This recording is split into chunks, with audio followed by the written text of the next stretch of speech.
Hello again, Andy with Handy Andy. Welcome back to another project run through. And this particular day, we're out at Lake Arrowhead up in Waleski, which is near Canton. And we have a homeowner client of ours who's buying this property. And actually the inspector's here now, and we met the homeowner to come through who will be buying the property. There's a few things with this house. The roof is near the end of its life, and there's some leakage in this bonus room right here. We're not going to go inside. We got trim outside here that's just starting to rot right now, that just needs to be scraped and primed. A little bit of damage on the vinyl pieces here on the trim caps. You know, one of the things that we hate to see is when the builders built this thing, a lot of them use the cheapest subs to do different pieces. So all this gutter in this house is sectionalized gutter. So you can see where the straps are right here, and most of them are leaking. And so this homeowner, when she buys this house, she's going to have to come through here and replace this with 6-inch gutter. It's got a leaf filter on top, which is okay. When we look up on over the bonus room right here, you can see this ridge vent that comes across is lifted at the edges and not sealed. So at heavy rains, the water's actually getting up under there, and then it's riding down the inside rafters of the ceiling of this bonus room until it hits the wall studs, and then it's dropping to the drywall. Here in the gutters, we were laughing at this, but you can see the drip right there. You got a 2x3 downspout, which I don't know why they would have done that, because it's got 3x4s on the back. This is another 2x3. They both need to be changed. They can't possibly handle the flow of water that's coming off this roof line in a heavy rain. The front porch here, they just need to scrape and repaint this wood all the way through. But this bottom post right here is actually rotted through. It needs to be pieced and repaired or actually replaced. That's the 2x3 downspout there that we were talking about. That's just kind of free floating. We'll go around the back of the house real quick. I apologize for my brevity with this particular video. It's starting to rain down here. It's been, this past week in Atlanta has been awful. The trim over here, all the trim just needs to be caulked and painted. And what you can see is happening is here they sealed and caulked it on this garage door, probably because they replaced it. They missed a piece right here. See the gap where my finger is? And then they caulked the rest of it up. Most vinyl houses, people sell you this stuff, tell you it's maintenance free. So this door stayed in decent enough shape because it's been caulked on the edges where the brick mold meets that vinyl cap.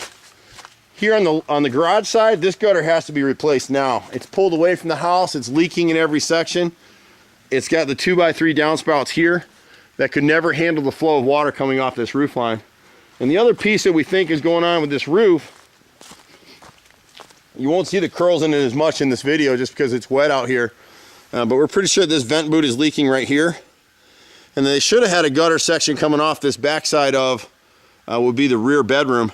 So all this water comes off this short roof is dropping right against the foundation here and slowly eroding this corner right here. You can see the difference here in the video. Here's a 2x3 downspout. Here's a 3x4 downspout that goes to this back gutter. And this homeowner can do this in stages. You know, we don't have to come out here and do all these gutters at once, but this left side of the garage needs to be replaced now. Here you can see they were trying to support this thing. They put a cement block and some wood underneath of it to keep it going. But the water's just, you can see where it's trenched out right here. So much water's dropping right here. We need to have a gutter and you manage. If you don't manage your water, it's going to manage you. The basement's bone dry. You can see where they sealed. This is a poured foundation.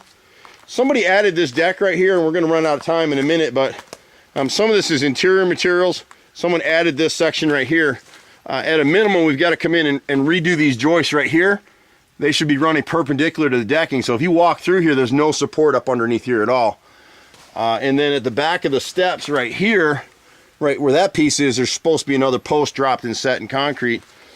All this deck is tied together with straps, hurricane straps, nothing screwed together. So when you're doing this kind of thing, you can actually see that this support beam is actually tilted to the right because it's warping and it's nailed in. This should have had a 4x4 bracket right here and screwed in all the way through on these posts. And you can actually see, if you look at the back one back here, you can see the lifting. If my camera will see it, see the separation in there, the gap. I may have to go in there closer so you can see it, but you can clearly see it from where I'm standing. The band board is bolted to the back of the deck, which is fine, the rim board. But see right here, it's kind of dark in here, but this last post has a huge gap behind it. This one's setting well. And then the joints need joist hangers at either end.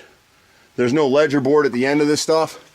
So you can see how they just nailed this stuff together. So you need joist hangers all the way through screwed in. The inspector's gonna write that stuff up too, but we're just kind of zeroing in on the major stuff that we need to deal with. On the right side of the house, we got this French door right here. And you can see the difference between the other door. See that black line? So as you come across, this whole section of trim is rotted out here. The frame is rotted on that left side and on the right side, and we fix all that stuff. So we've been doing this for 25 years in Metro Atlanta. Happy to help you just like we're helping this homeowner. You can find us at HandyANDYFixit.xyz or look for our YouTubes online. You can also reach us at 770-912-2829. I'm Andy. See you at the next house. Bye for now.